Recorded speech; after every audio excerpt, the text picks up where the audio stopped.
राष्ट्रीय जगत विजय न्यूज में आपका स्वागत है। मैं हूं आपके साथ मीना। लखनऊ के आउटर रिंग रोड पर आज सुबह एक भयानक हादसा हो गया, जिसमें एक एसी स्लीपर बस में अचानक आग लग गई। आग इतनी भयानक थी कि इसमें 5 लोगों की जलकर मौत हो गई।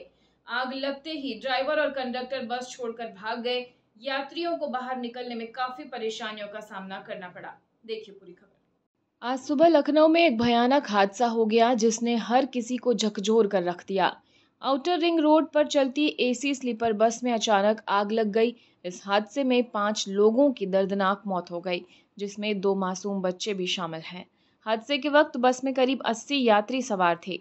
गुरुवार की सुबह लखनऊ के आउटर रिंग रोड पर एक स्लीपर एसी बस में अचानक आग लग गई। ये हादसा सुबह करीब 5 बजे मोहनलालगंज के पास हुआ, जब ज्यादातर यात्री गहरी नींद में थे। देखते ही देखते आग ने बस को पूरी तरह से अपनी चपेट में ले लिया। लोगों को जब तक कुछ समझ में आता, उससे पहले ही बस के अंदर चीख पुकार मच चुकी थी। यात्रियों के मुताबिक आग लगते ही ड्राइवर और कंडक्टर बस से कूदकर फरार हो गए। वहीं आगे की ओर लगी एक्स्ट्रा सीट ने यात्रियों का रास्ता और भी मुश्किल बना दिया। आग की लपटें देखकर बस में भगदड़ मच गई। कई लोग फंसकर गिर पड़े और दूसरों के पैरों तले कुचल गए। जब तक दमकल की गाड़ियां पहुंची, तब तक पूरी बस जलकर राख हो चुकी थी। अंदर से 5 जले हुए शव भी बरामद किए गए। मृतकों में बिहार के लखवी देवी, सोनी देवराज और साक्षी की पहचान हो चुकी है।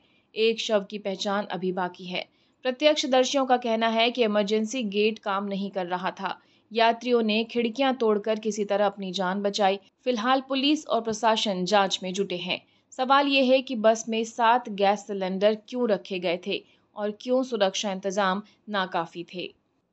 और खबरों में फिलहाल इतना ही। अपडेटेड रहने के लिए हमारे चैनल को सब्सक्राइब कर लीजिए। नई खबरों के नोटिफिकेशन के लिए बेल आइकन जरूर दबाइए। नमस्कार।